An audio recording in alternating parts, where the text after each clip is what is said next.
In front of me is Samsung Galaxy Tab S10 FE Plus, and today I would like to show you how you can select and delete multiple photos at once. Begin by launching Gallery app and clicking on those three lines at the top left corner to pick one of those options, like albums or pictures.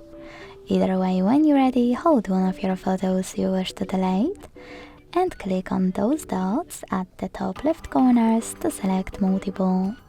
To keep some, click on them, and to get rid of the rest, use the delete button at the bottom and confirm your choice in the pop-up.